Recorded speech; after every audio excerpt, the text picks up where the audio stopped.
tubuh kita tuh adaptasi, tapi adaptasi itu bukan berarti sehat. Iya. Itu lebih ada kayak orang yang dari kecil itu udah merasa harus jadi anak sukses. Jadi saat dia bekerja dengan gaji tinggi, itu bukan cuma kerja, tapi salah satu simbol. Karena capek kerja itu normal, tapi ada momen di mana itu bukan capek biasa lagi. Ya betul. Jadi burnout itu bukan capek banget doang. Burnout itu lebih ke kombinasi kelelahan yang nggak selesai-selesai, mulai sinis ya atau mulai dingin sama kerjaan.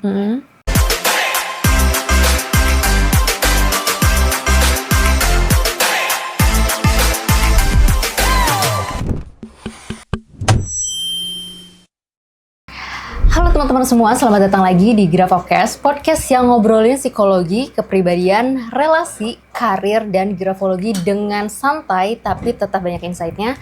Bareng aku Dania dan Afif. Nah, topik kali ini jujur ya, nih agak nyesek, tapi juga mungkin sering banget nih kejadian. Kamu pernah nggak nih ngerasain gaji naik, tabungan mulai aman, keluarga bilang kayak, wah ini keren banget. Teman-teman juga bilang kayak, wah pasti kamu sukses nih gitu. Tapi tiap Senin pagi nih ya, kamu kayak sesek gitu. Kayak baru aja buka laptop, kayak udah pengen nangis gitu ya. Kadang-kadang juga bukan karena satu kejadian besar gitu, tapi kayak capeknya tuh numpuk gitu. Iya, dan yang bikin makin berat, di luar kelihatannya baik-baik aja, tapi secara psikologis, ketika sisi luar berhasil, orang jadi ngerasa nggak punya hak untuk ngeluh. Oke, nah itu dia nih. Terus akhirnya kita malah marah-marah di rumah gitu, balas chat pasangan pendek banget, jadi gampang tersinggung. Kadang suka nangis diam-diam nih di kamar mandi kantor ya. Tapi habis itu keluar lagi nih, terus senyum gitu, terus meeting lagi. Dan di kepala tuh kayak ada suara, gila, gue nggak bersyukur banget nih gitu. Iya, padahal bisa jadi itu bukan kurang bersyukur ya gitu. Tapi itu adalah sinyal bahwa tubuh dan pikiran yang udah terlalu lama dipaksain di dalam diri kamu sendiri. Iya, jadi pertanyaan besarnya nih, sebenarnya worth it gak sih kalau gaji besar, tapi sebenarnya mental hancur karena banyak orang ketahan nih Kang Afif ya. Jadi bukan cuma soal uang, tapi mungkin rasa aman, status, dan takut mulai dari nol lagi. Iya, betul banget. Dan hari ini kita akan bedah pelan-pelan, kita akan bahas apa itu namanya golden handcuff. Ngebedain capek normal sama tanda bahaya. Oke. Dan juga gimana ngambil keputusan supaya nggak impulsif. Jadi jangan kemana-mana ya, terutama nanti di segmen tips nih ya, kita akan ngasih tips biar nggak cuma berhenti di resign doang. Oke, kita masuk ya.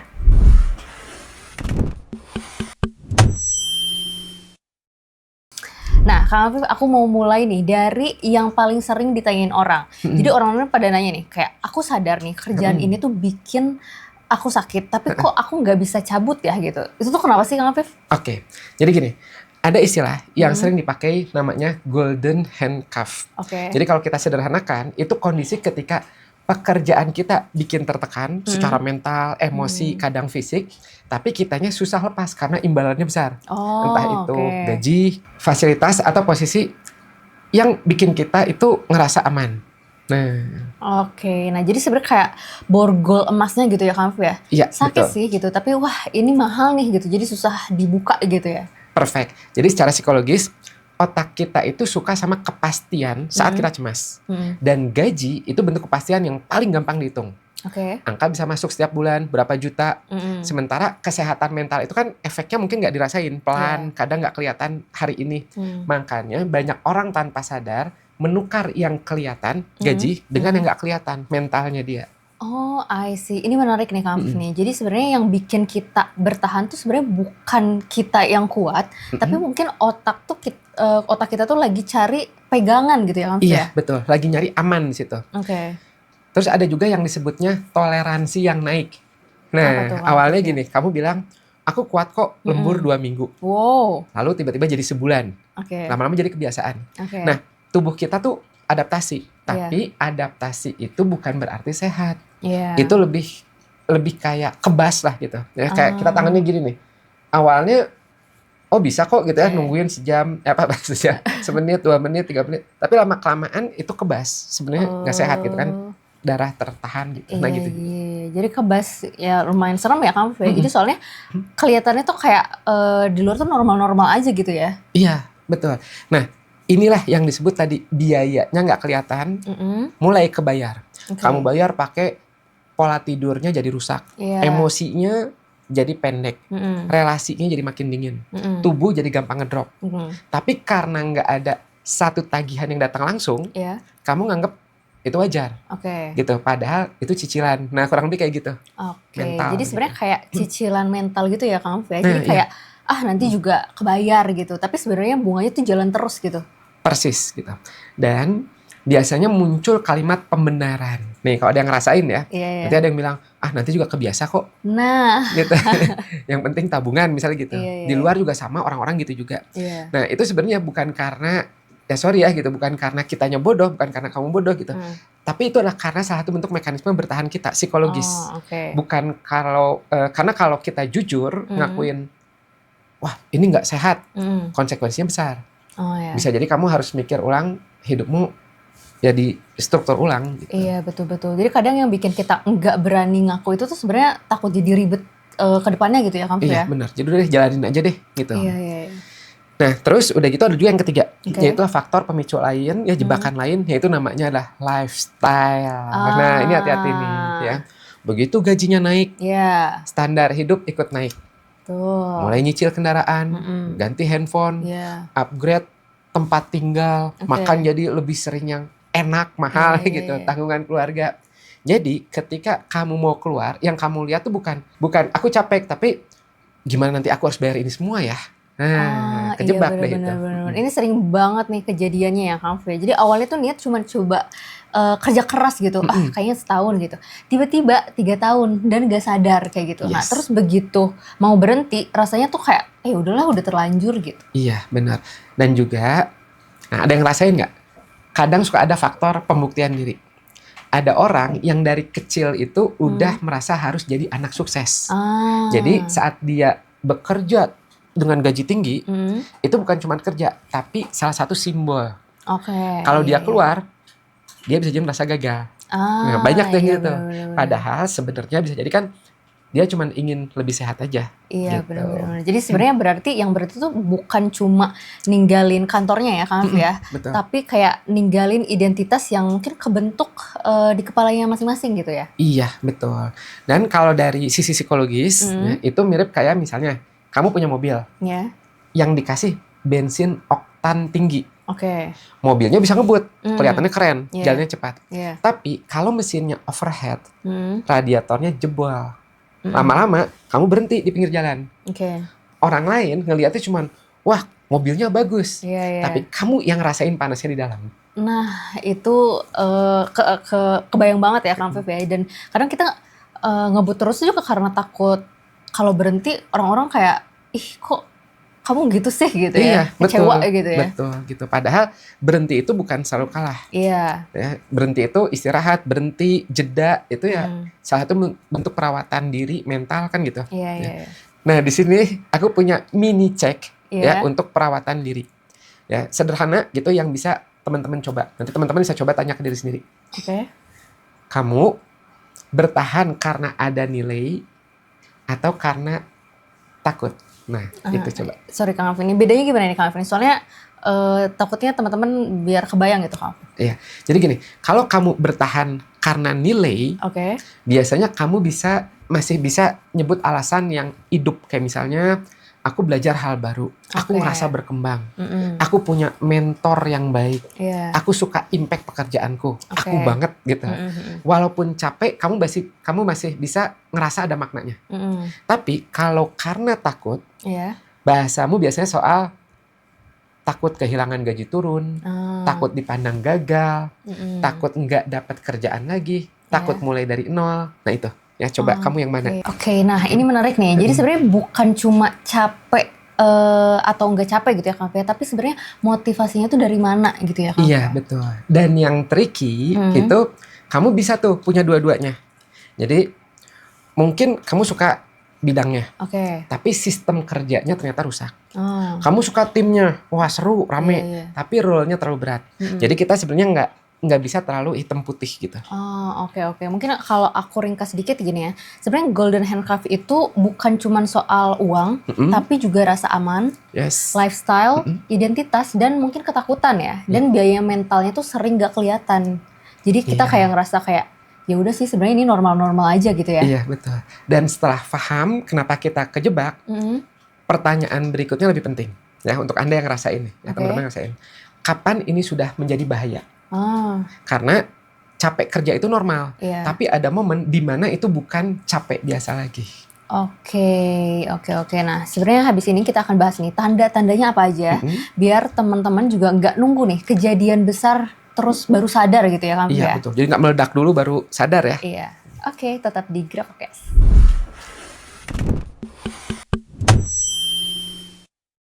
Oke, kita masuk ke bagian yang paling jujur banget nih. Ini penting karena banyak orang yang ngerasa, ini mah capeknya wajar. Mungkin semua orang juga ngerasain ini gitu, capeknya gitu. Tapi sebenarnya pertanyaannya, ini stres normal, burnout, atau udah red flag mental nih Kang Afif? Yes, betul banget. Jadi intinya gini, stres normal itu biasanya ada siklusnya.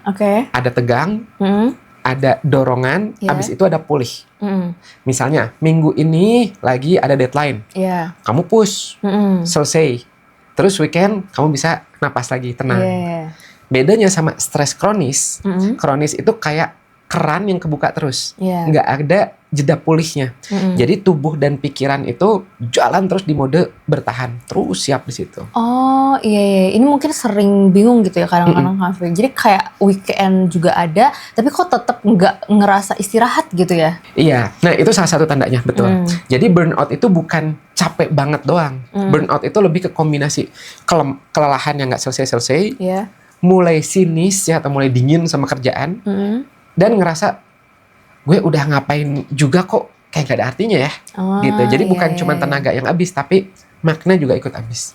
Oke, sebenarnya ini relate banget nih Kang Afif ya. Jadi kadang-kadang orang juga bilang kayak, dulu aku semangat kerja gitu ya, sekarang kok jadi malas gitu. Padahal sebenarnya bukan malas ya Kang Afif ya? Iya, seringnya bukan malas gitu. Karena secara psikologis, otak kita tuh kayak baterai. Ya, kalau dipakai terus-terusan tanpa di-charge, dia akan masuk ke mode hemat energi. Kan ada tuh ya. Jadi kamu jadi apa? Jadi nunda, jadi ngehindar, jadi nge-freeze sebelum kerja, diem gitu. Bukan karena kamu nggak mampu, tapi karena sistem kamu lagi memproteksi diri gitu. Oh, jadi kayak misalnya kayak nge-freeze itu kayak buka laptop, terus malah bengong gitu ya. Kayak mau ngerjain apa dulu gitu ya. Nah tiba-tiba bersih-bersih di meja, terus padahal kerjaan tuh sebenarnya nggak jalan-jalan gitu ya Kang Afif ya? Iya, betul banget, betul. Dan biasanya tanda perilakunya itu yang sering kelewat, itu justru yang kecil-kecil. Kamu jadi lebih sinis, lebih nyinyir gitu ya, lebih gampang tersinggung, gitu ya. Lebih malas balas chat, karena rasanya setiap hari, tiap notifikasi tuh kayaknya ancaman deh. Gitu. Ada juga, gitu. Ada juga yang mulai ngehindarin telepon misalnya, padahal dulu mah santai-santai aja gitu. Oh, oke. Sebenarnya jadi kayak terus suka ada yang bilang kayak gini Kang, jadi kayak aku jadi orang yang nggak asik banget nih gitu, kayak jadi kaku terus malah jadi dingin gitu. Iya, betul. Mungkin jadinya ngerasa kayak gitu ya. Nah, itu karena kapasitas emosinya itu kepake habis di kantor. Jadi pas pulang yang tersisa tinggal sisa-sisa. Makanya rumah jadi tempat pelampiasan. Kamu jadi gampang meledak ke orang yang sebenarnya paling aman buat kamu ledakin. Kesian. Karena ke pasangan, ke keluarga, ke anak, ke temen kosan misalnya, itu kan sayang. Aduh, ini parah banget ya kamu Feji kalau kayak gitu ya. Karena kadang kita nggak marah sama orang rumah sebenarnya itu, tapi karena marah sama si ketahan itu ya yang di kantor gitu ya. Betul gitu. Nah, udah gitu tanda fisik juga penting. Banyak orang ngira masuk angin atau kurang vitamin, padahal sebenarnya tubuh tuh lagi ngomong insomnia, mahnya jadi kambuh, sakit kepala, pusing, jantung berdebar, gampang sakit, energi drop pas weekend. Nah, yang lucu tapi sering terjadi, Senin kamu lemes, Sabtu kamu tumbang. Jadi kayak badan tuh nunggu aman dulu baru ambruk gitu ya Kang Afif ya? Betul, persis gitu. Jadi karena pas kerja itu kan kayak dipompa adrenalinnya ya gitu. Begitu aman, udah Sabtu, Minggu nih, tuh bilang oke, sekarang saatnya gue jatuh. Nah, itu fisik. Dan tanda emosionalnya, kamu jadi kehilangan minat. Atau kadang-kadang suka random nangis, ngerasa hampa. Nah, dan tanda emosionalnya kehilangan minat. Nangis random, ngerasa hampa, dread setiap hari, atau ngerasa ketahan di tempat itu. Bukan sedih karena satu hal yang memang bikin sedih, tapi karena kayak ada beban terus gitu di dada. Nah, emosi. Tapi yang bikin serem nih Kak Fia, jadi kadang nggak ada kejadian besar, tapi maksudnya nggak dimarahin bos, terus nggak ada, sebenarnya nggak ada drama juga di kantor, tapi sebenarnya teman-teman semua atau kamu tuh tetap ngerasa kayak sebenarnya gue udah nggak sanggup nih gitu. Iya betul. Nah, ini sebenarnya bisa dibilang kesalahan umum. Jadi kebanyakan orang nunggu kejadian besar baru sadar. Padahal kalau kita sadar nih, ya kalau kamu sadar, sinyalnya udah ada tuh kecil tapi konsisten. Kalau lampu indikator, ibaratnya ya, kalau lampu indikator di motor itu nyala terus, kamu nggak harus nunggu mesin jebol dulu baru ganti oli, kan gitu ibaratnya ya. Nah sama, kamu perlu ngerespon tanda-tanda awal kamu itu. Oke. Nah aku mau minta nih Kang Afni, cek cepat dong Kang. Jadi pertanyaan yang bisa bantu orang ngebedain ini masih bisa diatur atau misalkan harus serius nih untuk mikirin keluar gitu atau resign gitu. Oke. Jadi ada dua pertanyaan sederhana. Yang satu, kalau gaji kamu tetap sama, kamu masih mau bertahan di sini atau enggak? Kalau jawabannya langsung enggak, berarti yang bikin kamu stay mungkin cuman angka. Ya. Yang kedua, kalau kesehatan kamu menurun 6 bulan lagi, apa rencana kamu? Kalau misalnya kamu nggak punya rencana sama sekali, itu tanda kamu sedang ke bawah arus, bukan milih. Gitu. Jadi sebenarnya bukan buat nyalahin diri sendiri ya, tapi kayak buat bikin kita sadar kayak aku perlu pegangan nih. Karena kalau misalkan enggak, kita cuma bertahan sampai pas jebolnya gitu ya, Kang ya. Betul. Nah, tapi ada kabar baiknya. Ya. Begitu kamu bisa namain apa yang kamu alamin, ya, jadi kasih nama tuh emosi, perasaan kamu alamin. Apakah stres, burnout, red flag misal, ya gitu. Itu ketika kamu udah tahu, ini nih yang saya rasakan, itu kamu bisa ambil langkah strategis. Ya, nggak harus langsung impulsif, resign, enggak, ya. Juga nggak harus pura-pura kuat terus. Iya, kebayang. Nah, abis ini kita masuk nih ke bagian yang paling ditunggu. Nah, terus kita tuh harus ngapain nih Kang Afif ya? Jadi tips yang bisa teman-teman coba pelan-pelan ya, sambil tetap juga bisa hidup kamu tuh jalan terus gitu. Jadi tetap di Grafocast.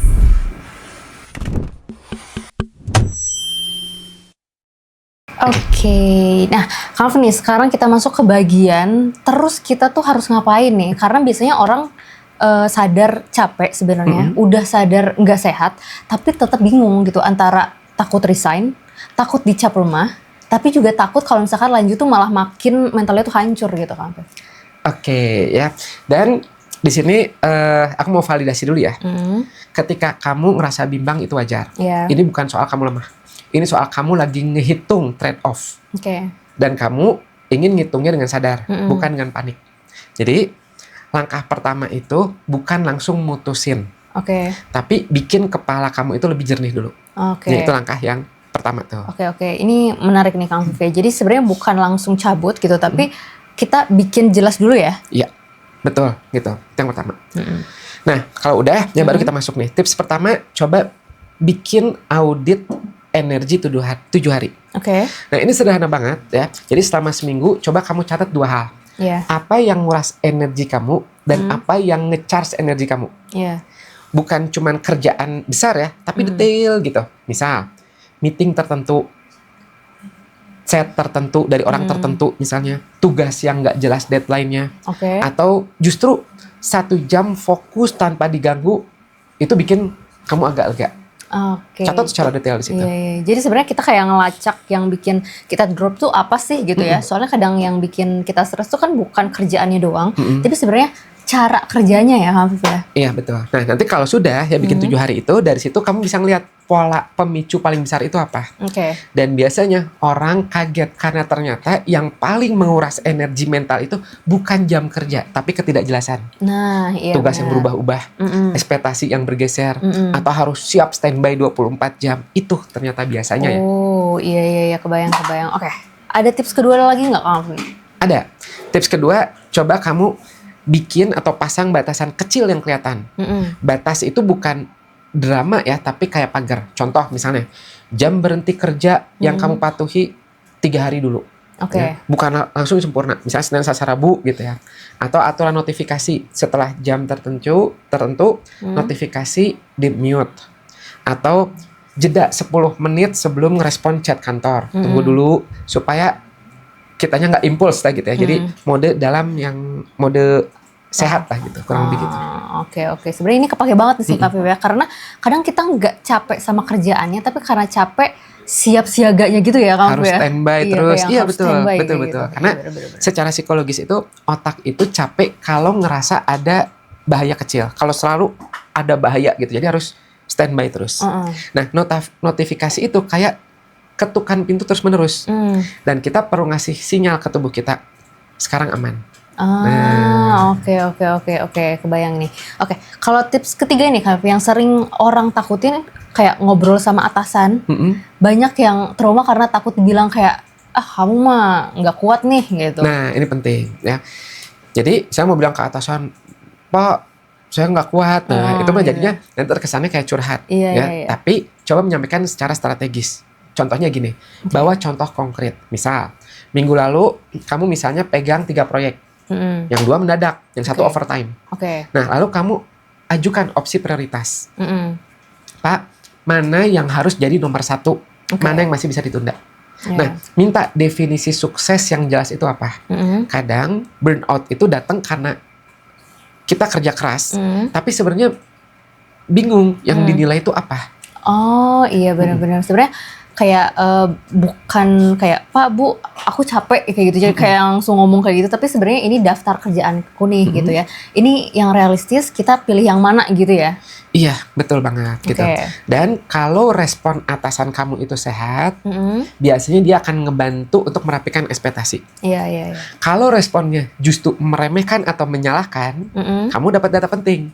Mungkin memang sistemnya yang nggak oke, sistemnya yang memang nggak peduli. Oke. Itu pedih tapi fair sih sebenarnya Kang Viv ya. Terus kayak, tips keempat nih, yang paling dewasa atau exit plan-nya Kang Viv. Nah. Berikutnya tips keempat adalah bikin exit plan 3 lapis. Biar kamu nggak ngerasa satu-satunya pilihan itu antara bertahan atau resign hari ini. Jangan. Ada 3 lapis. Plan A, internal move. Pindah tim atau ganti role atau negosiasi skop kerja. Plan B, coba cari kerja sambil jalan. Update CV, bangun network pelan-pelan. Plan C, resign dengan runway dana.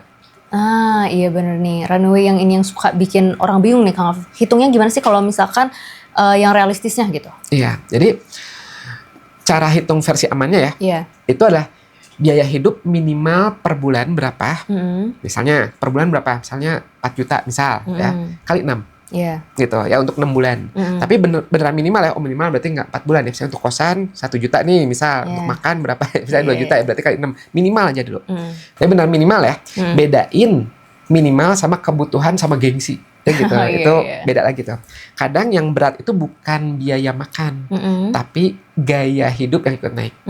Kalau kamu bisa turunin standar sementara, kamu jadi punya ruang bernapas untuk milih, bukan kepepet. Nah itu runway.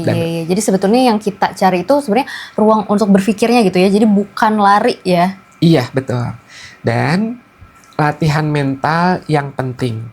Pisahkan identitas dari jabatan. Kerja itu bukan peran, bukan seluruh diri. Kalau kamu ngerasa nilai diri kamu cuman dari titel dan slip gaji, kamu akan susah banget keluar.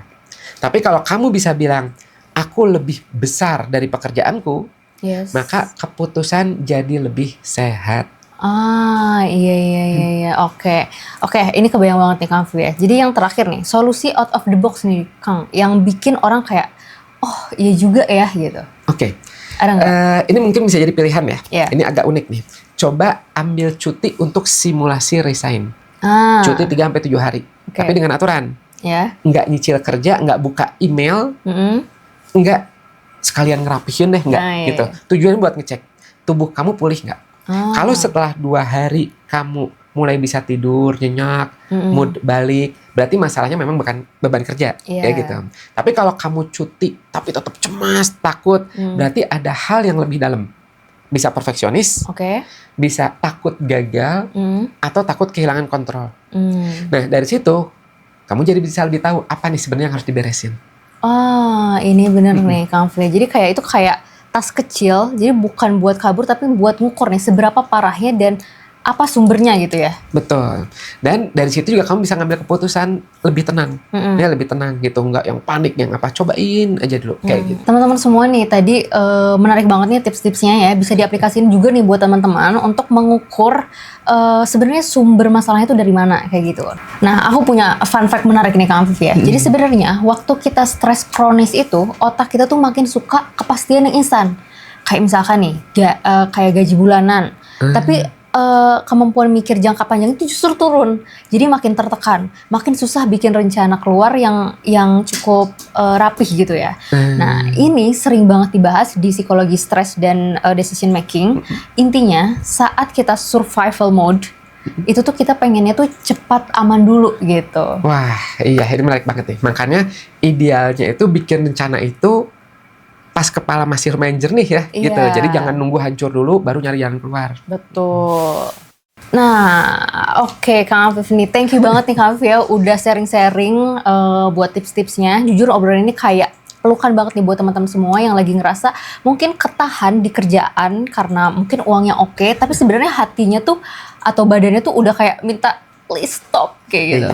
Iya, sama-sama. Dan ya, thank you banget ya teman-teman semua. Semoga teman-teman bisa pelan-pelan ngasih ruang buat diri sendiri tanpa ngerasa bersalah.